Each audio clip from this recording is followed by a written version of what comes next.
Ακούς το Business Undercover. Ήρθε η ώρα να εμπνευστείς και να πάρεις γνώσεις για τις επιχειρήσεις από έμπειρους ανθρώπους του χώρου. Παρουσιάζουν ο Ορέστης Τσάτσος και ο Παντελής Πάρταλης.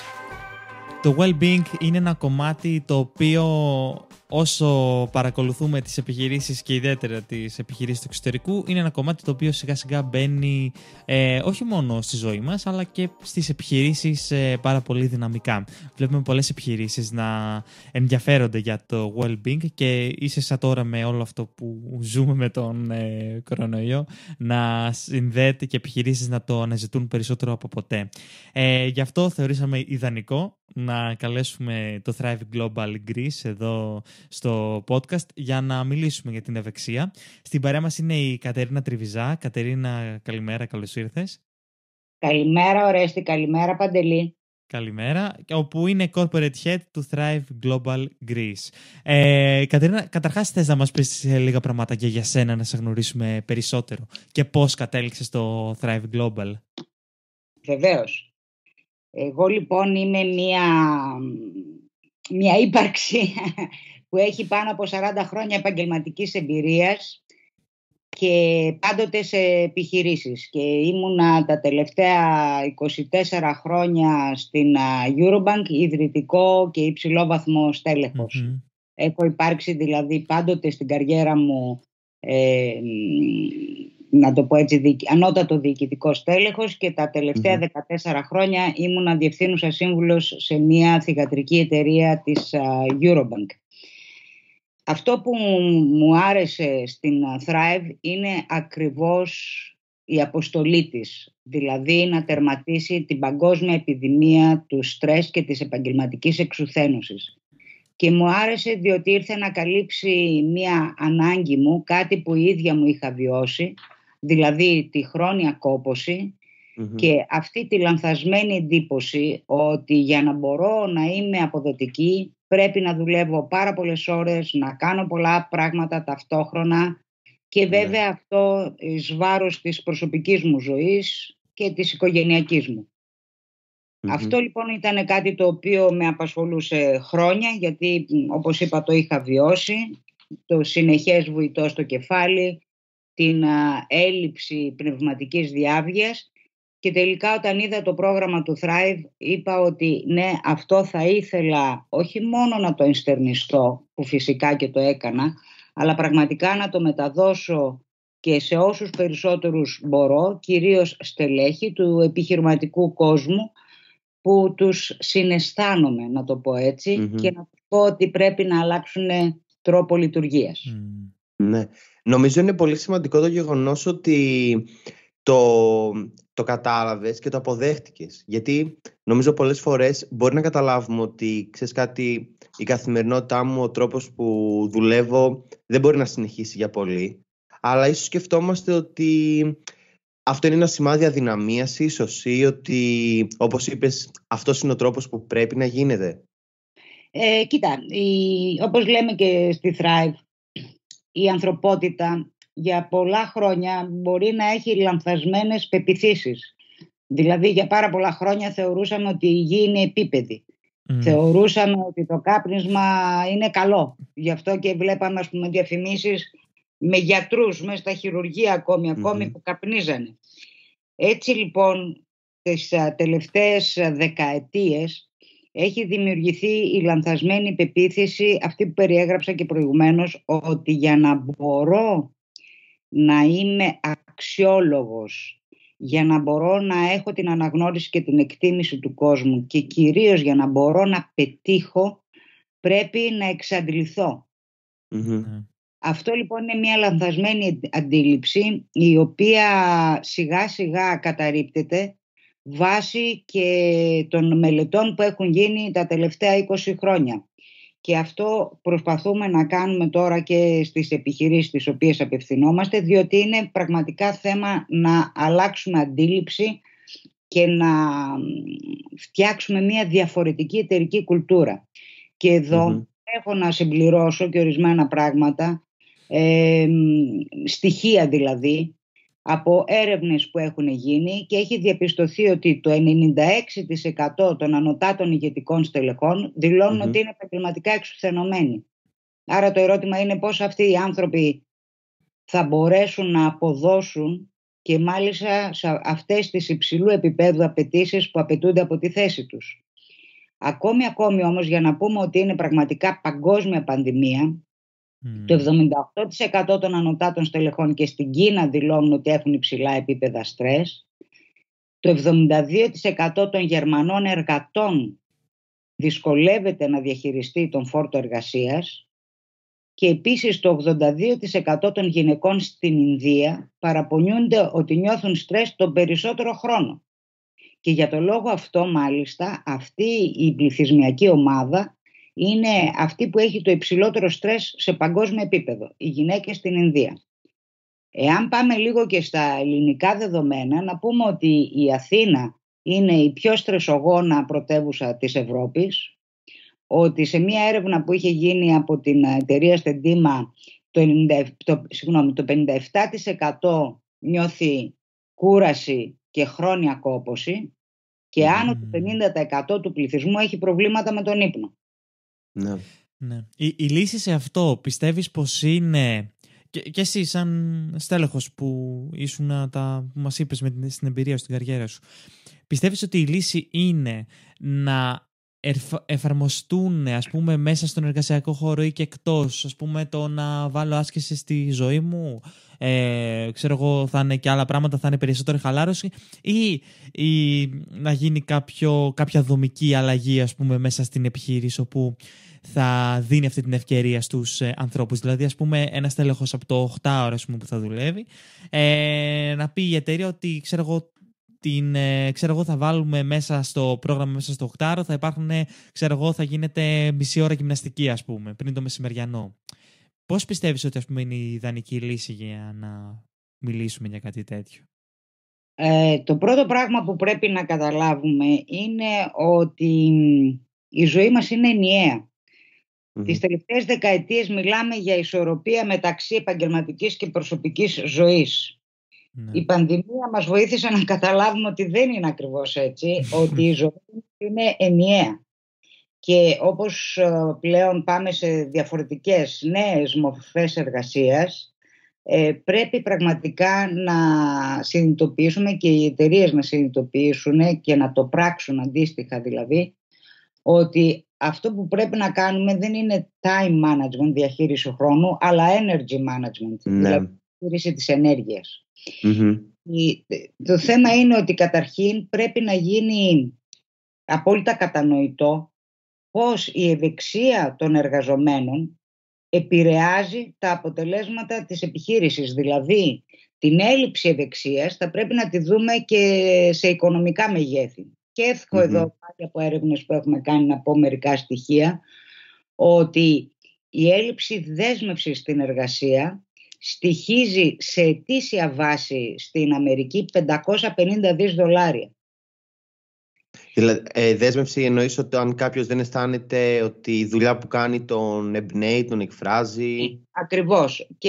Και απλώς έχει μια φυσική παρουσία. Πάει και έρχεται. Να πούμε ότι αυτό είναι περίπου 87% των εργαζομένων. Και εξ αυτών το 24% είναι συνειδητά μη δεσμευμένοι με την εργασία τους. Αυτό έχει αρνητική επίδραση τόσο στα αποτελέσματα της εταιρείας, όσο βέβαια και στα ίδια τα άτομα. Έτσι, διότι το να δουλεύω και να ικανοποιούμε με κάνει εμένα να νιώθω καλύτερα και να θέλω να συνεχίσω να δουλεύω. Ναι. Εντάξει, άρα λοιπόν μιλάμε για οικονομικά μεγέθη και βλέπουμε ότι η έλλειψη ευεξίας είναι πραγματικά πολύ κοστοβόρο. Δηλαδή η χαμηλή παραγωγικότητα που οφείλεται σε αυτό που λέμε κατάθλιψη και άγχος σε παγκόσμιο επίπεδο, σύμφωνα με έρευνα που έκανε ο Παγκόσμιος Οργανισμός Υγείας, κοστίζει $1-3.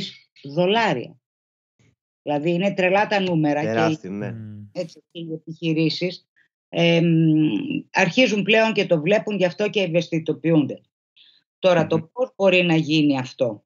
Όπως είπα στην αρχή, αυτό είναι καθαρά καταρχήν θέμα κουλτούρας. Δηλαδή όταν οι επιχειρήσεις συνειδητοποιήσουν ότι έχει τεράστιο κόστος η έλλειψη ευεξίας των εργαζομένων, τότε θα πάρουν και αντίστοιχα μέτρα. αυτά μπορεί να είναι είτε διαφορετικές πιο ευέλικτες μορφές εργασίας, είτε και παραδείγματος χάρη ύπαρξη ενός γυμναστηρίου στο χώρο, είτε και η ύπαρξη χώρων όπου ο υπάλληλος, ο εργαζόμενος θα μπορεί να κάνει μία παύση και να ξαπλώσει λίγο, να ξεκουραστεί για να επαναφορτήσει τον εγκέφαλό του, είτε ακόμη και πολύ μικρά πράγματα, όπως παραδείγματος χάρη οργανωτικής φύσεως, όπως παραδείγματος χάρη τα mails.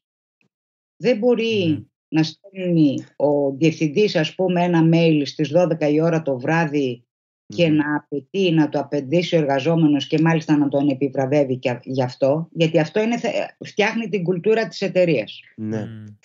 Κάτι σχετικό, sorry που σε διακόπτω, Κατερίνα, με την εταιρεία, την κουλτούρα.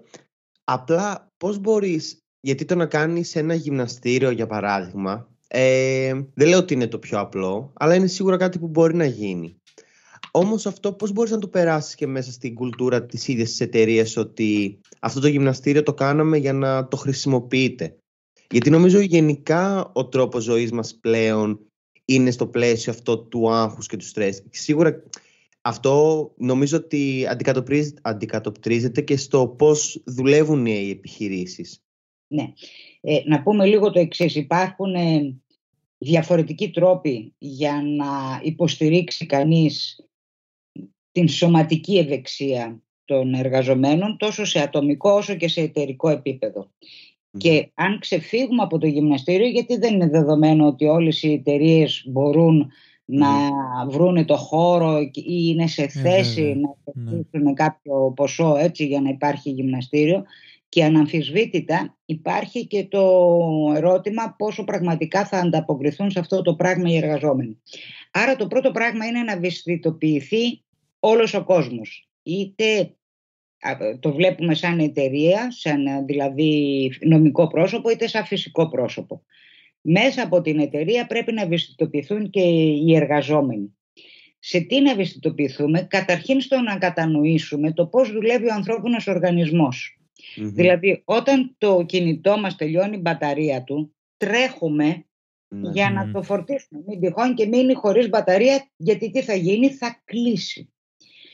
Δεν έχουμε την ίδια στάση και την ίδια αντιμετώπιση σε ό,τι αφορά το δικό μας οργανισμό. Δηλαδή δεν κατανοούμε, δεν συνειδητοποιούμε ότι ο οργανισμός μας για να μπορεί να είναι αποδοτικός χρειάζεται συγκεκριμένες ώρες ύπνου. Πάρα πολλές φορές, και αυτό είναι φυσικά μια λανθασμένη πεποίθηση, θεωρούμε τον ύπνο χαμένο χρόνο.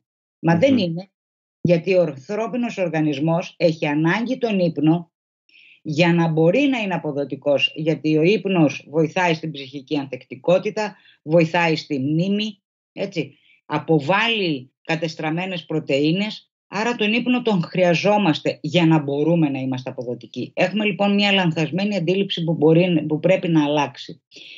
Αυτό λοιπόν γίνεται καταρχήν να το πω έτσι, στο top management μιας εταιρείας, ώστε στη συνέχεια να κατέβει και προς τα κάτω σε όλους τους εργαζόμενους. Και επειδή μιλούσαμε λοιπόν για γυμναστήριο και όπως είπαμε είναι και θέμα κουλτούρας, υπάρχουν και ορισμένοι άλλοι τρόποι. Για παράδειγμα, επειδή όπως έχει αρχίσει να γίνεται γνωστό, το καινούριο smoking είναι το sitting, δηλαδή το ότι κάθομαι πάρα πολλές ώρες συνεχώς στην καρέκλα μου και δεν κάνω καθόλου άσκηση, είναι θέμα κουλτούρας να αποδεχθώ ότι ο εργαζόμενος μου κάθε μία ώρα οπωσδήποτε πρέπει να σηκωθεί και να κάνει ορισμένες διατάσεις στα χέρια, στα πόδια, γιατί αυτό θα τον βοηθήσει αφενός να αποφύγει κάποιες ασθένειες ενδεχομένως αργότερα, μυοσκελετικής φύσεως, αλλά και ταυτόχρονα να επαναφορτίσει τον εγκέφαλό του. Άρα, αυτό χρειάζεται να το βάλει σαν... να το επιβάλλει, αλλά δεν μου αρέσει σαν λέξη. Ότι θα το ορίσει ότι κάθε ώρα θα πρέπει να σηκώνεστε και να το κάνετε αυτό, ή να είναι κάτι προαιρετικό που να τους δίνει τη δυνατότητα να το κάνουν εφόσον θέλουν? Αναμφισβήτητα αυτά είναι προαιρετικά, αλλά όταν λέμε κουλτούρα είναι το εξής. Αν πάμε σήμερα σε ένα γραφείο και δούμε κάποιον να σηκώνεται και να κάνει διατάσεις και στα χέρια του και στα πόδια του, θα πούμε αυτός δεν πάει καλά. Ναι, ναι. Άρα είναι θέμα κουλτούρας, να μην πούμε ότι δεν πάει καλά, αλλά να πούμε μπράβο του και κάντε το κι εσείς. Okay. Ή να καθιερώσουμε, επειδή στις εταιρείες έχουν τα πολύ ώρα και τα συχνά meetings, τις συναντήσεις, να καθιερώσουμε ότι κάποιες συναντήσεις, ιδιαίτερα όταν έχουν λίγα άτομα, έτσι, μπορούν να γίνουν τα λεγόμενα walking meetings. Ότι δεν θα κάτσουμε μέσα στην αίθουσα, αλλά θα βγούμε και θα κάνουμε γύρω-γύρω τα 2 τετράγωνα και θα συζητήσουμε αυτά που έχουμε να συζητήσουμε. Θέλω λοιπόν να πω ότι εφόσον χτιστεί η κουλτούρα, δηλαδή αυτή η αντίληψη ότι πρέπει να φροντίζω τον οργανισμό μου και τη σωματική μου ευεξία και την πνευματική μου διάβγεια και τη συναισθηματική μου ισορροπία, έτσι, υπάρχουν μικρές πράξεις που μπορούν να γίνονται σε ατομικό και ομαδικό επίπεδο και αυτό θα συμβάλλει τόσο σε προσωπική βάση για τον κάθε ένα εργαζόμενο να νιώθει καλύτερα, όσο και συλλογικά να έχω καλύτερη επίδραση, θετική επίδραση στα αποτελέσματα της εταιρείας.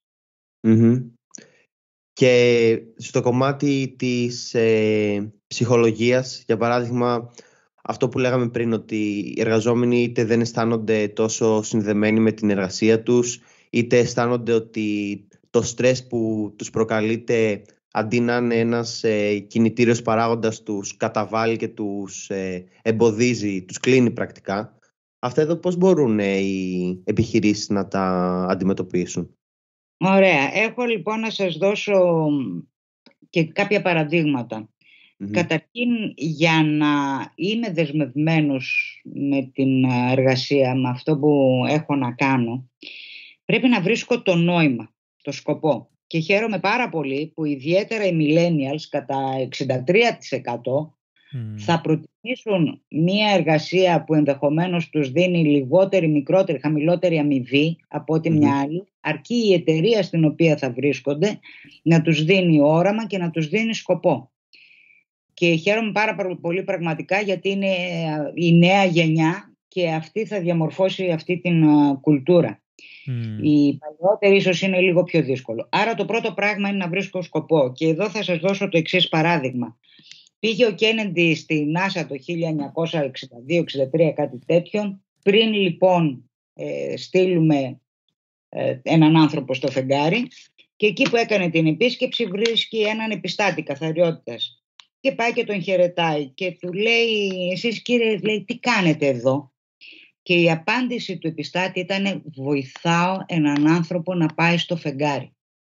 Ήταν τέτοιο το όραμα και τέτοια επικοινωνία αυτού του οράματος της NASA που είχε περάσει σε όλους τους εργαζόμενους, ανεξάρτητα από τη θέση τους. Και αυτό έχει πολύ μεγάλη σημασία, γιατί πρέπει να τονίσουμε ότι κάθε θέση εργασίας είναι απαραίτητη σε μια εταιρεία, διαφορετικά δεν θα την είχαν. Και επομένως όλοι είναι απαραίτητοι και όλοι έχει νόημα να ενστερνίζονται το όραμα της εταιρείας και να βρίσκουν νόημα στη δουλειά τους. Η νοηματοδότηση, όπως λέγεται, θα έλεγα ότι είναι η συγκολητική ουσία και για όλα τα άλλα, δηλαδή και για τη σωματική ευεξία και για την πνευματική διάβγεια και για την ψυχική ισορροπία. Σε ό,τι αφορά τώρα το στρες και το άγχος, να κάνουμε λοιπόν μια διευκρίνηση ότι το στρες είναι αναπόσπαστο κομμάτι της ζωής μας. Και υπάρχει, θα λέγαμε, αυτό το θετικό στρες, όπου ανεβαίνει η αδρεναλίνη και τα λοιπά, όταν έχω, παραδείγματος χάρη, εξετάσεις για αύριο, έτσι, έχω αύριο εξετάσεις σε ένα μάθημα, είμαι σπουδαστής, είμαι μαθητής, ή έχω να ολοκληρώσω μια εργασία ή να κάνω μια παρουσίαση στο διοικητικό συμβούλιο της εταιρείας, στο διευθυντή μου κτλ. Πάντοτε έχω ένα άγχος. Αυτό δεν είναι κακό τη στιγμή που αυτό το άγχος είναι πρόσκαιρο, δηλαδή αφορά το συγκεκριμένο θέμα και μετά περνάει. Το άγχος και το στρες, για το οποίο μιλάμε και το οποίο έχει αρνητικές επιδράσεις, είναι ακριβώς το αρνητικό άγχος, το οποίο είναι μόνιμο και δεν μπορεί εύκολα κανείς να το διαχειριστεί και να το ελέγξει. Τι συμβαίνει? Έχουμε όλοι, να το πω έτσι, όλοι οι άνθρωποι έχουμε έναν βιολογικό μηχανισμό, έτσι, την απόκριση στην απειλή. Όταν νιώθω δηλαδή ότι εκεί που περπατάω στον δρόμο ξαφνικά εμφανίζεται ένα αυτοκίνητο, αυτός ο βιολογικός μηχανισμός μπαίνει σε λειτουργία, έτσι, είναι το stress response, έχω μία stress, εκρίνεται κορτιζόλη, εκρίνεται αδρεναλίνη και αυτό με προφυλάσσει, με προστατεύει από έναν κίνδυνο, από μία απειλή αντικειμενική, πραγματική. Το αρνητικό άγχος σημαίνει ότι αρχίζω και βλέπω απειλές παντού. Είναι υποκειμενικό, είναι εικονικό. Ναι. Δύσκολο, και αυτό σημαίνει ότι εκκρύεται στον οργανισμό μου πολύ μεγάλη ποσότητα αδρεναλίνης και κορτιζόλης, που βεβαίως είναι τοξικές. Ναι. Κιόλας, σχετικά με αυτό που λέμε τώρα, αρχικά ένα κομμάτι είναι αυτό που λες και χρειάζεται νομίζω να το πούμε ξεκάθαρα, είναι ότι είναι και μια αντίδραση του οργανισμού που εμείς δεν ελέγχουμε. Είναι ένστικτο, γίνεται, δεν επιλέγουμε εμείς ότι τώρα έρχεται αμάξι πάνω μου και θα παράγω τις ορμόνες για να είμαι πιο ευέλικτος, πιο alert. Οπότε νομίζω χρειάζεται να αποδεχτούμε αυτή την αντίδραση, 1. 2. Το κομμάτι με το μελλοντικό στρες, έχω διαβάσει ότι είναι μόνο ικανότητα του ανθρώπου, γιατί δεν θυμάμαι τώρα ποιο μέρος του εγκεφάλου ακριβώς, που μας δίνει τη δυνατότητα της φαντασίας, όπου κάνουμε project τι μπορεί να γίνει στο μέλλον, και αυτό με αγχώνει, που είναι οι αρνητικές τοξίνες που έλεγες. Και σε μια TED ομιλία που έχω δει, έλεγε για μια έρευνα που είχαν κάνει ανάμεσα σε υψηλόβαθμα στελέχη και το ποσοστό καρδιοπάθειας που υπήρχαν ανάμεσά τους, και έλεγε ότι όσα στελέχη λέγανε ότι το άγχος που έχουν στη δουλειά τους το θεωρούσαν ως κάτι αρνητικό, ήταν πολύ μεγαλύτερο το ποσοστό κινδύνου να πάθουν καρδιακή προσβολή από τα στελέχη που αναγνώριζαν ότι υπάρχει στρες στη δουλειά τους, αλλά το αναγνώριζαν ως κάτι θετικό και ότι κάτι που τους κρατούσε σε εγρήγορση. Να πούμε λίγο, να κάνουμε μια διευκρίνηση. Όπως είπαμε, υπάρχει το θετικό άγχος που είναι καλό να το έχει κανείς, και υπάρχει το αρνητικό που έχει καταρχήν μια διάσταση σε σχέση με το χρόνο, ότι είναι μόνιμο και μακροχρόνιο. Και επίσης να πούμε το εξής, ότι αυτός ο μηχανισμός του εγκεφάλου μας της αντίδρασης στην απειλή, που είναι μέσα στη φυσιολογία του ανθρώπου, πραγματικά δεν ελέγχεται.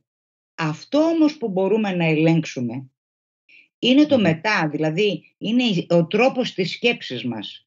Και όπως είπες προηγουμένως, μπορώ να αγχώνομαι σήμερα για κάτι που περιμένω ότι θα συμβεί 6 μήνες μετά.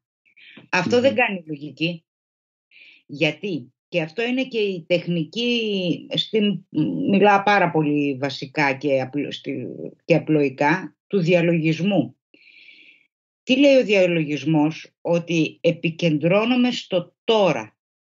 Το τώρα δεν έχει άγχος. Για ποιο λόγο? Γιατί το βιώνω.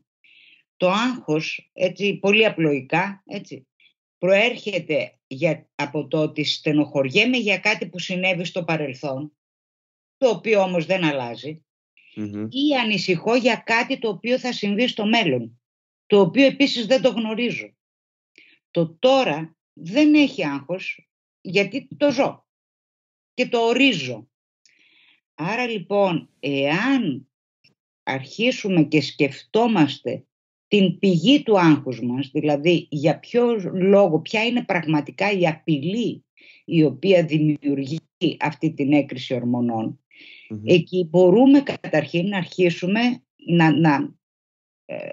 να λεκτικοποιήσουμε, να πούμε ποια είναι αυτά τα οποία μας αγχώνουν, και στη συνέχεια να δούμε πώς μπορούμε να τα αντιμετωπίσουμε. Και αυτό είναι και η τεχνική της αναπλαισίωσης. Δίνω ένα παράδειγμα. Εάν είμαι φοιτητής και έχω να δώσω εξετάσεις αύριο, βεβαίως έχω ένα άγχος το οποίο είναι δημιουργικό, αλλά μπορώ να σκεφτώ ότι ναι, αφού έχω διαβάσει, έχω κάνει τις εργασίες μου, θα περάσω το μάθημα. Όταν έχω να κάνω μια παρουσίαση στο Διοικητικό Συμβούλιο της εταιρείας την ερχόμενη εβδομάδα, εάν σκέφτομαι ότι δεν υπάρχει περίπτωση να τους αρέσει η παρουσίαση που θα κάνω, είναι βέβαιο ότι δεν θα τους αρέσει. Διότι τόσο άγχος που δεν θα το κάνω καλά. Μπορώ λοιπόν να δω από πράγματα, από καταστάσεις που με αγχώνουν και από καταστάσεις ενδεχομένως που βίωσα, να κάνω αυτή την τεχνική της αναπλαισίωσης, να σκεφτώ πιο θετικά. Τι έμαθα από μία στρεσογόνα κατάσταση, το πρώτο που είναι θετικό, και το δεύτερο είναι ότι μια εργασία, ένα πράγμα το οποίο έχω να ολοκληρώσω στο επόμενο χρονικό διάστημα, θα έχει θετική έκβαση και όχι μόνο αρνητικά. Άρα υπάρχουν τεχνικές οι οποίες με βοηθούν κατά πρώτον να συνειδητοποιήσω τι είναι αυτό που μου προκαλεί το αρνητικό άγχος και κατά δεύτερο πώς μπορώ να το ελέγξω. Και στη συνέχεια να χτίσω, να ολοκληρώσω, συνέχεια να χτίσω συνήθειες, δηλαδή νευροδιαδρομές στον εγκέφαλό μου, που τα πράγματα δεν θα τα βλέπω μόνον αρνητικά, θα τα βλέπω θετικά. Ναι. Η αλήθεια είναι ότι γενικά συμφωνώ full με όλα αυτά που λέμε.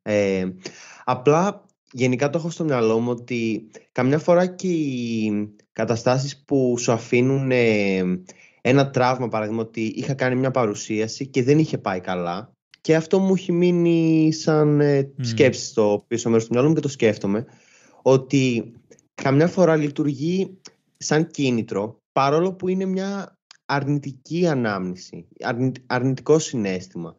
Και ήθελα να σε ρωτήσω, δεν υπάρχει ο κίνδυνος άμα όλα τα ωρεοποιούμε μετά σε βάθος χρόνου να σταματήσουν να μας επηρεάζουν, οπότε και να σταματήσουμε να εξελισσόμαστε? Δηλαδή να φτάσουμε στο σημείο που θα πούμε ότι θα κάνω μια κακή παρουσίαση και δεν θα με πειράξει. Μισό λεπτό. Από το ένα άκρο δεν μπορούμε να πάμε στο άλλο. Υπάρχει λοιπόν ένα συμβάν. Έκανα μια παρουσίαση η οποία δεν πήγε καλά. Αυτό είναι το συμβάν. Ωραία. Οι επιλογές μου είναι δύο. Είτε να επιλέξω να πω ότι δεν με νοιάζει καθόλου, είτε να επιλέξω και όλες οι παρουσιάσεις σας πηγαίνουν χάλια, είτε να επιλέξω να πω ότι δεν πήγε καλά για κάποιους λόγους. Να βρω τι είναι αυτοί οι λόγοι. Και άρα στην επόμενη παρουσίαση θα είμαι πιο καλά κατηρτισμένος, θα ξέρω καλύτερα πώς πρέπει να την κάνω. Δηλαδή αν στην παρουσίαση είχα πολλά slides τα οποία κούρασαν τον Γενικό Διευθυντή και βρίσκω ότι αυτός είναι ο λόγος, στην επόμενη παρουσίαση δεν θα βάλω πολλά slides. Δεν έχει νόημα να πω δεν πήγε καλά, καμία δεν θα πάει καλά. Ούτε από την άλλη μεριά να πω ότι δεν βαριέσαι, δεν πειράζει, όπως είπες, τα ωρεοποιώ. Το θέμα μας είναι να είμαστε όσο το δυνατόν πιο πραγματιστές και από κάτι, ας το πω έτσι, στρεσογόνο ή αρνητικό που μου συνέβη, να δω τι μαθήματα μπορώ να αντλήσω έτσι ώστε την επόμενη φορά να πάει πολύ καλύτερα και να ξεκινάω θετικά. Πρέπει να έχουμε έτσι growth mindset για να παίρνουμε το feedback που μας δίνει ο κόσμος τριγύρω και αντίστοιχα να δούμε πώς μπορούμε να εξελιχθούμε παραπάνω. Θέλω να πάμε στο θέμα της ευεξίας, όπου αυτό είναι και το κύριο ζήτημα της σημερινής εκπομπής. Θέλω λίγο να μας πεις, να μας δώσεις... Η συναισθηματική ισορροπία, σε διακόπτω, συγγνώμη γι' αυτό, αλλά θέλω λίγο να το πούμε. Όταν λέμε ευεξία, έχουμε στο μυαλό μας κυρίως το σώμα μας. Η ευεξία όμως δεν είναι μόνο το σώμα μας. Πρέπει να τη δούμε ολιστικά και αυτή έχει 4 βασικούς πυλώνες. Τη σωματική ευεξία και πώς αυτή επηρεάζει και όλα τα άλλα κομμάτια και τους άλλους πυλώνες, την πνευματική διάβγεια, την ψυχική ισορροπία και το νόημα και το σκοπό. Είναι 4 πράγματα από τα οποία αποτελείται η ευεξία. Δεν είναι μόνο το σώμα. Αλλά ναι. Όχι, ούτως ή άλλως στον ορισμό θα σε ρωτήσω, Κατερίνα, οπότε με βοηθήσεις πολύ. Τώρα Τώρα μου θυμίζει, Παντελή, ποιος ήταν, πού το είχαμε δει ότι πλέον έχει γίνει ότι δίνουμε το αντίστροφο, ότι δίνουμε πολύ σημασία στο μυαλό μας, όχι τόσο στη ψυχολογία, σε όλα αυτά, και ότι δεν ενδιαφερόμαστε για το σώμα μας και ότι το έχουμε μόνο απλά για να πηγαίνουμε από meeting σε meeting. Πού το είχαμε, το θυμάσαι? Αυτό ήταν το Y School Kills Creativity, ήταν το ομιλία. Okay. Ναι, εγώ θέλω τώρα, Κατερίνα, να μας πεις και το άλλο. Πρώτα απ' όλα, γιατί μιλάμε τώρα για ευεξία, τι βλέπουμε δηλαδή και ξαφνικά στραφήκαμε προς τα εκεί. Να μας πεις πώς η ευεξία συνδέεται επιχειρήσεις και ενδεχομένως κάποια στατιστικά, γιατί είναι αυτό που είπαμε πριν. Θεωρείται, και λίγο στην Ελλάδα νομίζω, θεωρείται πολύ παραπάνω ταμπού το θέμα της ευεξίας και κυρίως το mental health, εγώ θα πω.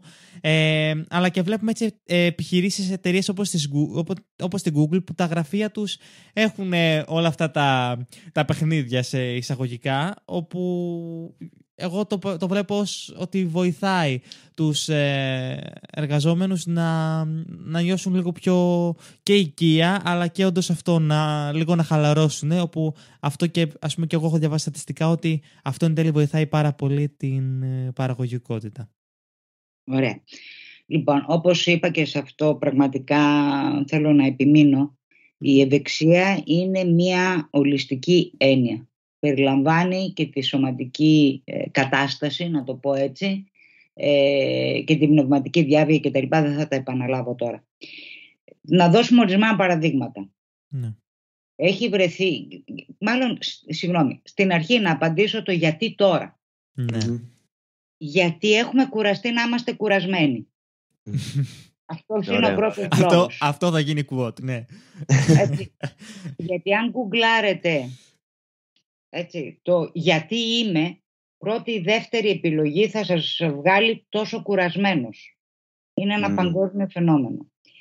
Και γιατί πραγματικά έχουν βγει στην επιφάνεια μελέτες που δείχνουν σε ποιο στάδιο είναι η ευεξία μας βέβαια και πώς αυτό επηρεάζει και τα αποτελέσματα των εταιριών.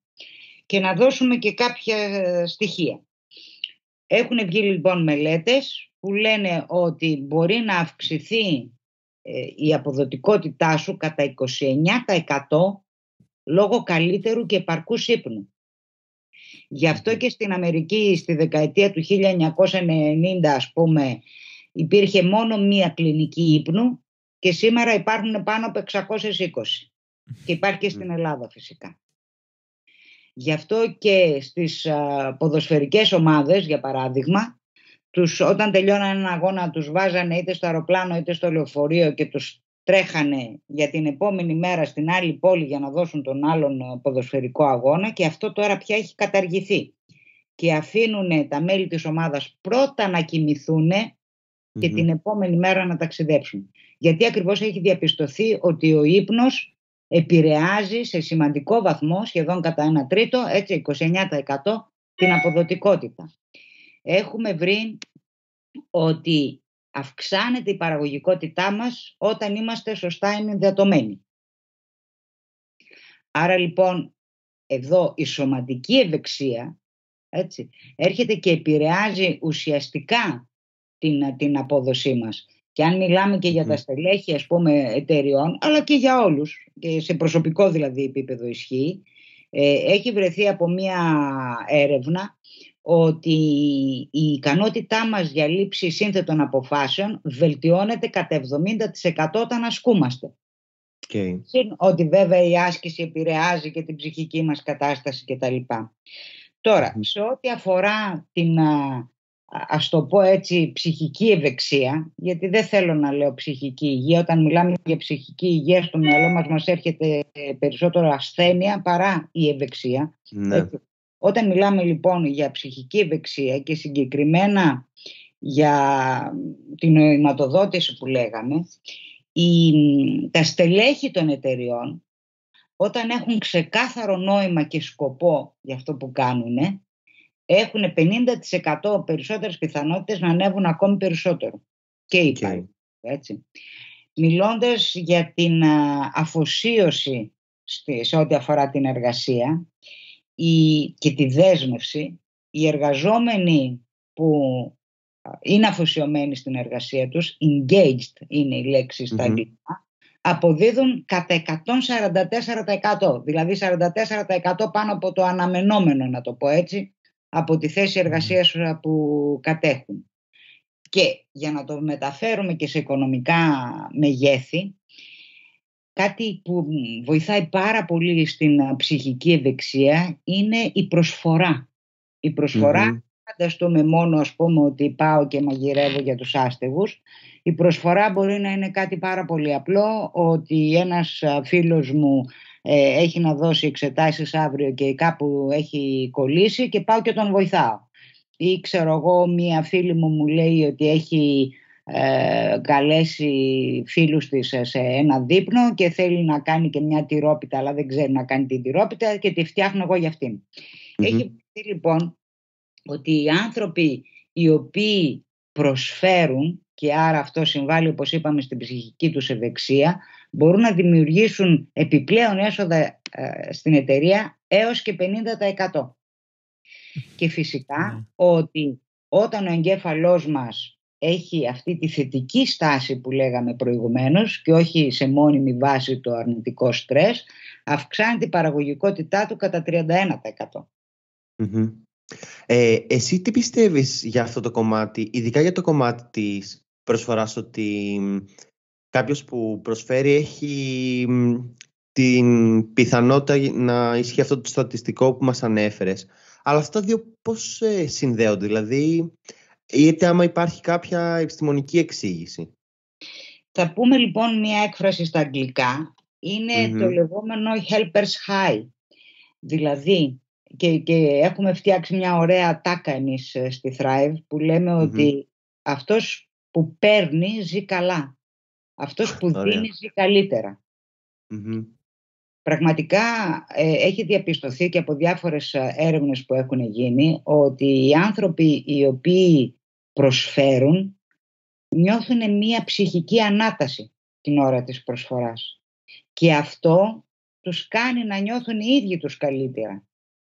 Όταν νιώθω εγώ καλύτερα, αυτό δεν χρειάζεται ούτε καμία έρευνα. Αποδίδω καλύτερα, το ξέρουμε από τον εαυτό μας. Όταν έχω κοιμηθεί καλά, αποδίδω καλύτερα, έχω καλύτερη επικοινωνία, έτσι δεν είναι, γιατί δεν είμαι εκνευρισμένο κτλ. Έχω καλύτερη πνευματική διάβια και μπορώ και ανταποκρίνομαι σε όλες τις απαιτήσεις.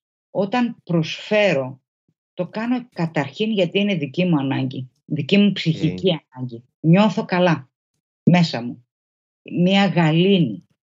Έτσι.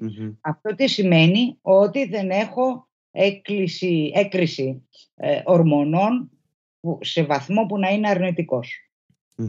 Εντάξει. Γι' αυτό το λόγο η ψυχική ευεξία συμβάλλει στην αύξηση της παραγωγικότητας και αποδοτικότητας. Εδώ βέβαια να κάνουμε και το διαχωρισμό, όπως είπαμε, της πνευματικής διάβγειας. Δηλαδή, και θα σας πω και κάτι άλλο, μιλώντας για την ψυχική ευεξία.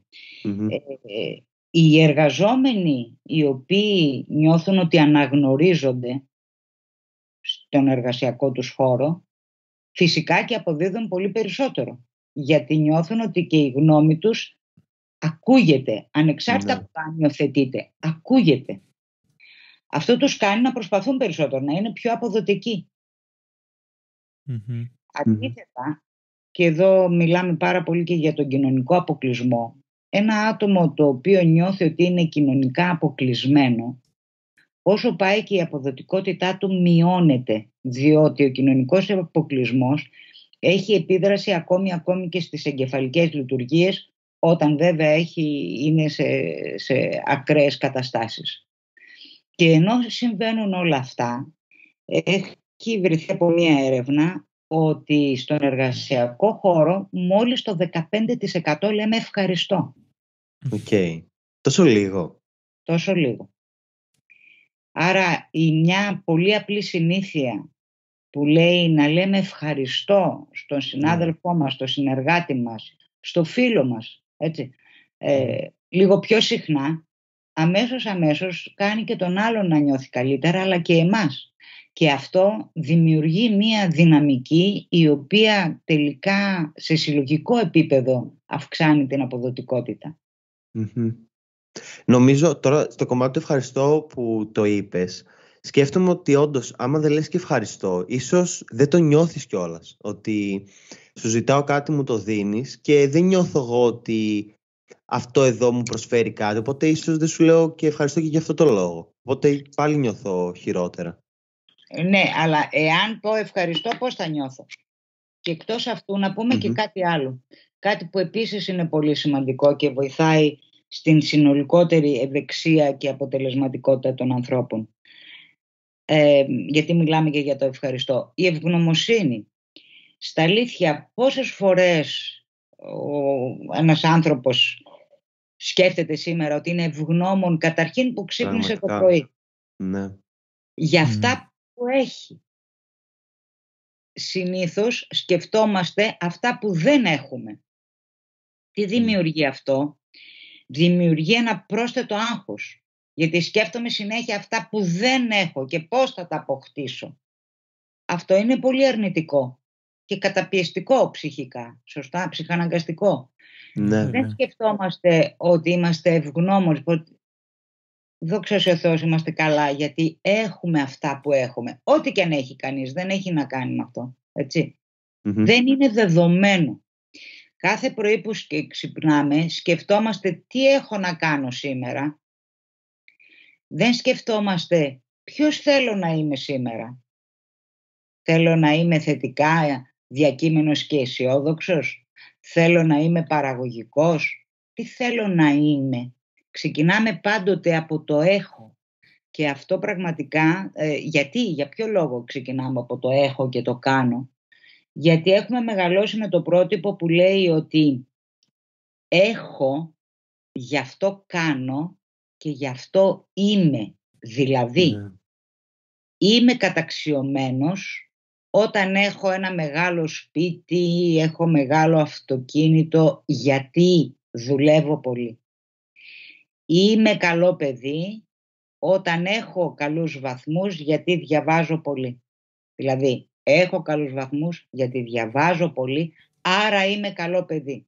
Και σε περίπτωση που δεν έχω καλούς βαθμούς, τιμωρούμε. Σωστά? Ναι. Με αυτό το πρότυπο λοιπόν έχουμε μεγαλώσει όλοι, που ξεκινάει, έχει ως αφετηρία το έχω και το κάνω και όχι το είμαι. Ναι. Αυτό όμως μας καταπιέζει πάρα πολύ συναισθηματικά και μας δημιουργεί.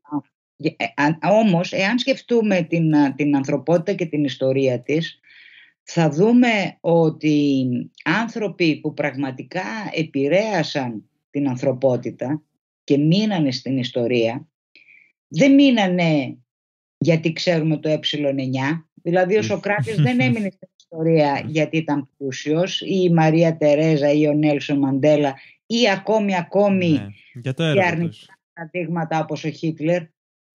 Δεν ξέρει κανείς εάν ο Χίτλερ είχε 5 σπίτια. Όχι.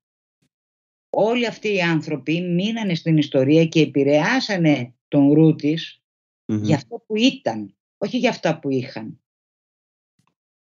Άρα λοιπόν το να ξεκινάω με αφετηρία το είμαι μου μειώνει πάρα πολύ το άγχος, με κάνει να νιώθω πιο ικανοποιημένος, με κάνει να έχω θετική στάση. Και αυτό με βοηθάει ακόμη περισσότερο στην αποδοτικότητά μου. Βέβαια. Θέλεις λίγο να μας πεις εσείς τι κάνετε εκεί στο Thrive Global, πώς βοηθάτε τις επιχειρήσεις και αντίστοιχα να μας πεις και κάποια case studies.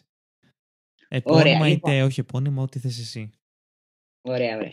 Λοιπόν, να πούμε λοιπόν ότι στη Thrive Global έχουμε 2 μεγάλα κομμάτια. Τα προγράμματα τα εταιρικά που απευθύνονται στις επιχειρήσεις και στους εργαζομένους τους και την ιστοσελίδα μας που απευθύνεται στο ευρύ κοινό.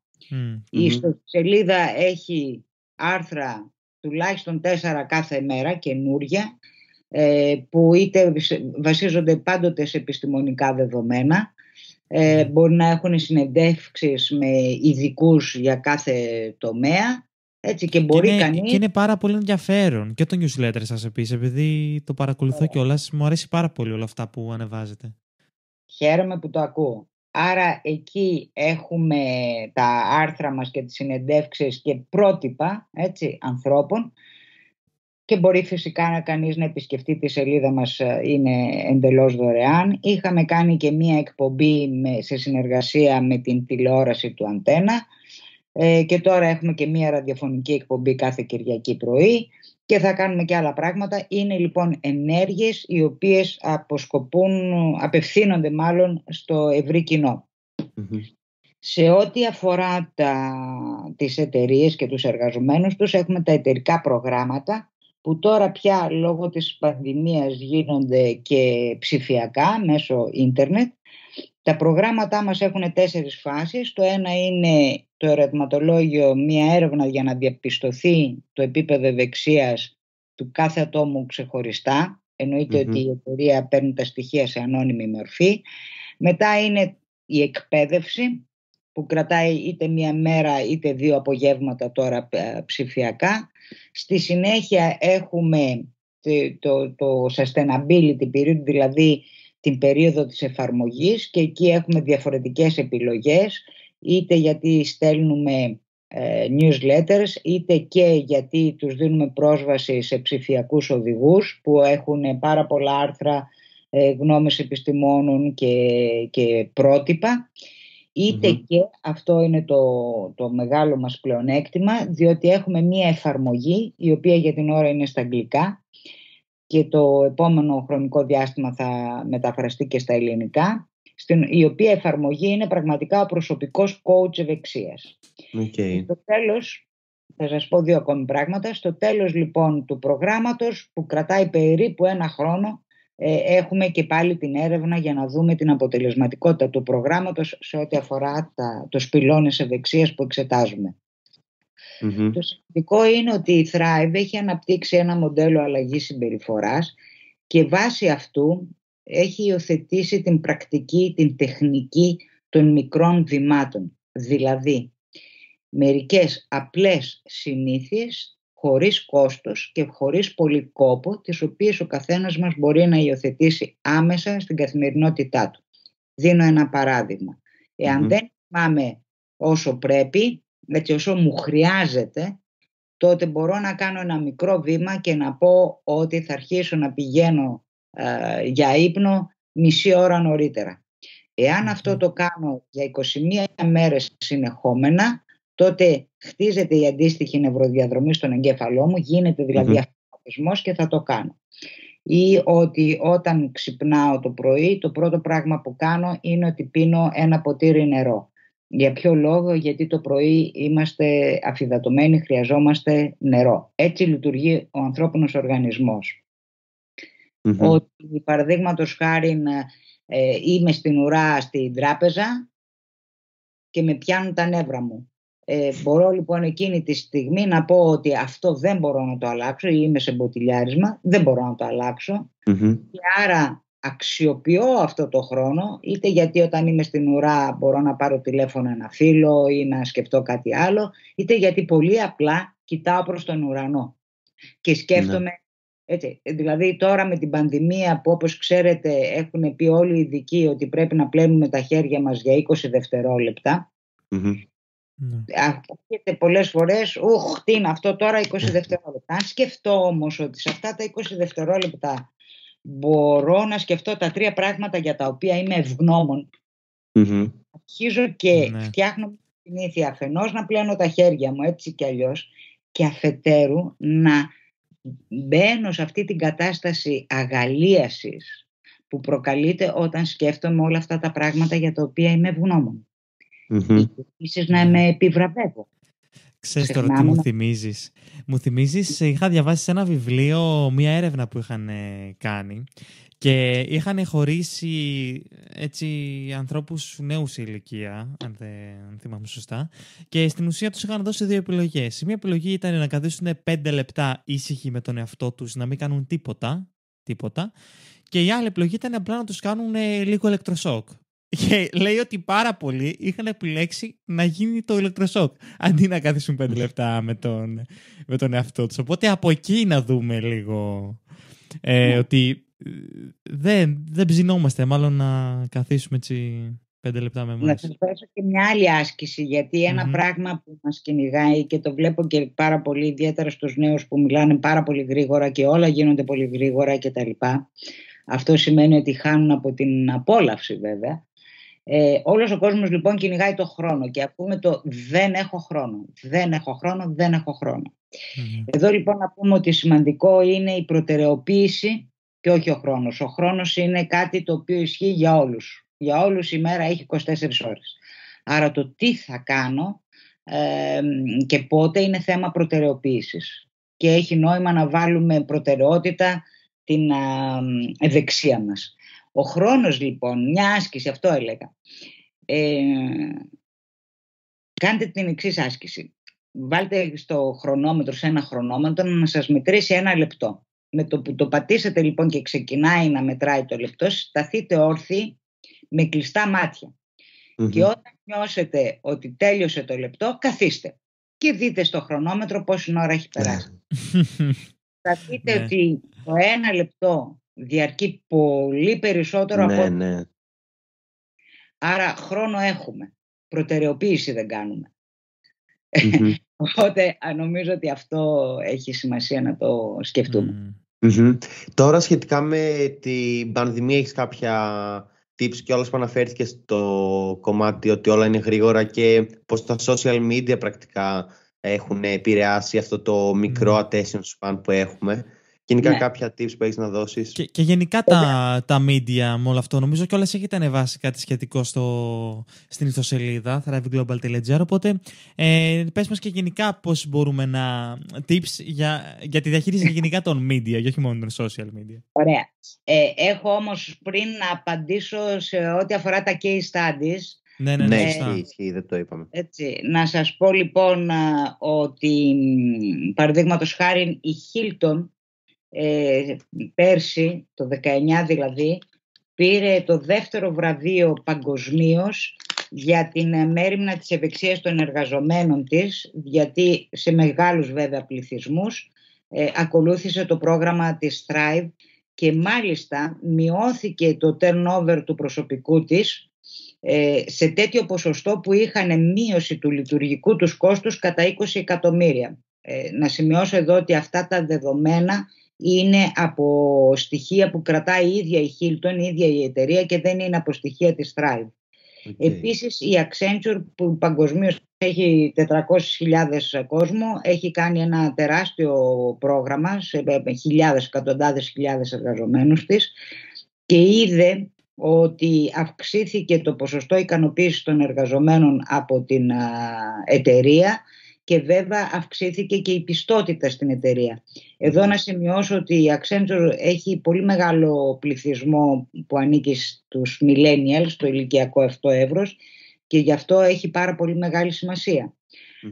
Ακόμη σε ένα τηλεφωνικό κέντρο με 5.000 υπαλλήλους στην Ιγυρία, που έγινε ένα πρόγραμμα και στους 5.000 υπαλλήλους, ο CEO λέει ότι ήταν η καλύτερη επένδυση που έκανε ποτέ, γιατί η μέριμνα για την ευεξία των εργαζομένων του είχε σαν αποτέλεσμα να αυξηθεί κατά 23 λεπτά την ημέρα το talk time, το οποίο είναι ένας πολύ σημαντικός δείκτης για αυτού του είδους τις εταιρείες. Αντίστοιχα αποτελέσματα είχαμε και με την Walmart και την SAP, έτσι, δηλαδή τεράστιες εταιρείες. Και θα σας πω και κάτι ακόμη, η Johnson & Johnson έχει βάλει σαν στόχο της το 2021 να είναι η εταιρεία με το καλύτερο επίπεδο ευεξίας των εργαζομένων της, γι' αυτό και έχει κάνει δικό της Ινστιτούτο, εκπαιδευτικό κέντρο. Έτσι, άρα λοιπόν οι εταιρείες αρχίζουν, ευαισθητοποιούνται και προχωρούν σε πράξεις και σε ενέργειες οι οποίες πραγματικά συμβάλλουν στην ευεξία των εργαζομένων. Έτσι. Πρέπει αυτό λίγο να το καταλάβουμε. Λοιπόν, τώρα, σε ό,τι αφορά tips για την ευεξία και ιδιαίτερα τώρα στην πανδημία. Είπαμε σαφώς ότι ο ύπνος έχει πάρα πολύ θετική επίδραση και να πούμε και κάτι άλλο, ότι οι άνθρωποι οι οποίοι κοιμούνται λιγότερο από 6 ώρες την ημέρα, είναι 4 φορές πιο πιθανό να κολλήσουν ένα κοινό κρυολόγημα. Πόσο μάλλον τώρα, έτσι, πώς αυτό πόσο μάλλον με τον κορονοϊό. Σε ό,τι αφορά την άσκηση, είπαμε ότι οι άνθρωποι οι οποίοι ασκούνται μπορούν να παραμένουν ήρεμοι, άρα έτσι, όχι τόσο στρεσαρισμένοι, και το ανοσοποιητικό του σύστημα να λειτουργεί καλύτερα. Κάτι που έχει σημασία επίσης είναι η επίδραση της ζάχαρης. Η ζάχαρη, η μείωση της ζάχαρης μας βοηθά να περιορίσουμε και τα επίπεδα φλεγμονών που έχουμε στο σώμα μας. Άρα λοιπόν, αν πάμε σε αυτά που λέμε μικροβήματα εμείς, είναι ιδιαίτερα τώρα που δουλεύουν πάρα πολύ από το σπίτι, καταρχήν τα συνεχόμενα calls, έτσι, οι ψηφιακές συναντήσεις, δεν βοηθούν ούτε τον ίδιο τον οργανισμό του ανθρώπου, ούτε και την αποδοτικότητά του. Άρα δεν μπορεί να γίνονται συνεχόμενα, πρέπει να υπάρχει ένα διάστημα κενό, ένα διάλειμμα. Και σε αυτό το διάλειμμα να κάνει κανείς κάποιο στρες. Να κάνει 10 λεπτά την ημέρα περπάτημα. Έτσι, 10-15 λεπτά, δεν είναι και τίποτα το τραγικό. Να αντικαταστήσει ένα ζαχαρούχο ρόφημα με νερό. Και θα σας πω και κάτι άλλο που ακούγεται λίγο, αρέσει πάντοτε όταν το λέω. Σε ό,τι αφορά ιδιαίτερα τις συνδύσεις για την πανδημία, έτσι, καλό είναι να μην τις ακούμε πριν πάμε για ύπνο, γιατί αυτό μας αγχώνει.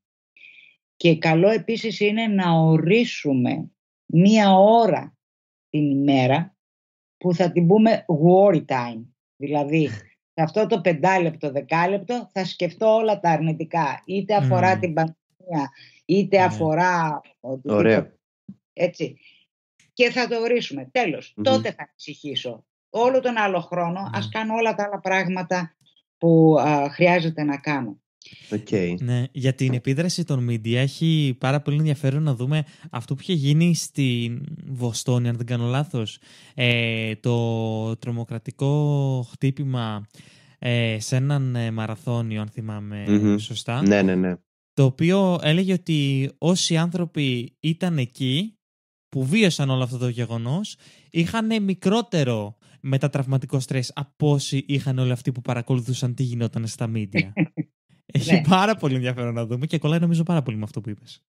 Ακριβώς αυτό. Λοιπόν, κάτι άλλο που θα ήθελα να πούμε, το οποίο επίσης βρίσκω ότι είναι πάρα πολύ χρήσιμο, είναι αυτό λίγο το συσχετίζω και με τον διαλογισμό που λέγαμε ότι επικεντρώνουμε στο παρόν. Αλλά πέραν αυτού, να πούμε ότι ο άνθρωπος έχει μία αδιαφυσβήτητη ελευθερία. Ποια είναι η ελευθερία του? Ότι μπορεί μία σκέψη που κάνει να την αντικαταστήσει με μία άλλη.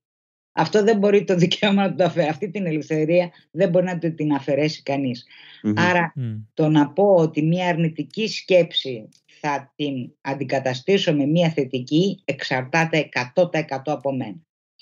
Και επίσης εδώ να πούμε κάτι που έχει να κάνει με την αναπνοή. Οι άνθρωποι πια δεν αναπνέουν σωστά. Και αυτό σημαίνει ότι καταρχήν ο οργανισμός μας και ο εγκέφαλός μας φυσικά δεν οξυγονώνεται όσο πρέπει. Όταν λοιπόν πω ότι νιώθω ότι είμαι στρεσαρισμένος, νιώθω ότι πια βουίζει το κεφάλι μου, έχω μια θολούρα, μπορώ να κάνω μια παύση για 2-3 λεπτά, όχι παραπάνω, και να επικεντρωθώ στην αναπνοή μου. Να παίρνω μεγάλες βαθιές αναπνοές και εδώ να σημειώσουμε ότι η μεγαλύτερη σημασία έχει η εκπνοή, διότι κατά την εκπνοή μπορεί και μειώνονται κάποιες ορμόνες τέλος πάντων στον οργανισμό, έτσι μειώνεται η κορτιζόλη και κατά αυτόν τον τρόπο περιορίζεται και το στρες και το άγχος. Άρα λοιπόν μια τεχνική που λέει ότι όταν είμαι έτσι στρεσαρισμένος σταματώ και για 1-2 λεπτά παίρνω μεγάλες βαθιές αναπνοές και συγκεντρώνομαι σε αυτές, επικεντρώνομαι και στην εκπνοή, μας βοηθάει πάρα πολύ για να αντιμετωπίσουμε το όποιο άγχος. Εντάξει.